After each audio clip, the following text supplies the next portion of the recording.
How to get Grubhub working promo code.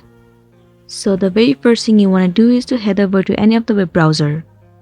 Let me head over to Google Chrome. Once you are in here, in the search bar, search for Grubhub promo code. Different sites will be visible to you. You can head over to any one of it. Let me head over to CNN coupons. It will land you on this interface. You can see different coupons are visible to you. You can click on any one of it. Let me tap on this one. And there you go, the promo code will be available to you. All you want to do is tap on copy code. Once you have copied the promo code, what you want to do is go back and head over to your application Grubhub. And then apply this promo code and get certain amount of discount. And you'll be good to go.